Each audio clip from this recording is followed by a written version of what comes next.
So one of the things that Sonos did this week is they launched a new mobile app, and they also launched a new web app. So this web app is actually quite interesting. It allows you to log into multiple sites. So if you have a system at home or at the office or another property like a cottage or a ski chalet, you can actually log into multiple sites. So let me do a quick demo for you. So if you log in using you need to know your Sonos account, log in.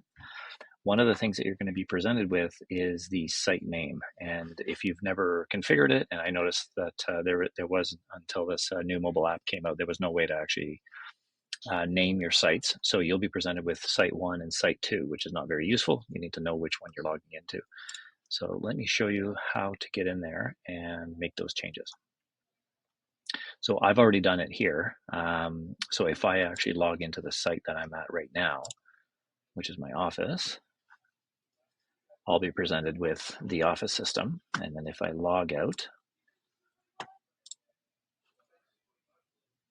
take me back to the login screen. So log in again, and then I'll select my house.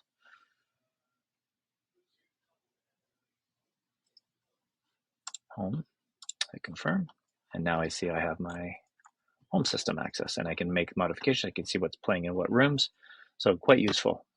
So let me show you in the mobile app actually where to make that change, and so you can name your sites. So let me go to my Zoom, and I've shared my phone account, and I'm logged into the Cloud9 offices here.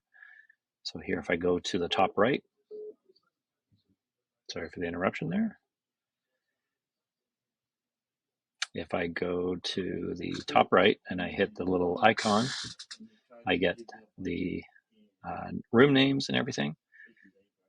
But if I hit manage, and then here you can see system name. This is only available.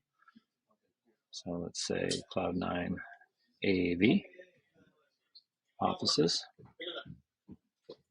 And now it should be saved. So let me switch back to our browser. Let's see here if that actually takes. Yeah. Now it says Cloud9 AAV offices. So that's the quick tutorial on how to change that. And now you can switch between depending on where you are, and your mobile phone will only log into it on the local network. But if you're on the web and you go to play.sonos.com, you'll be able to then be presented with multiple locations to see what's playing and control the systems that are at the other location. So that's very useful.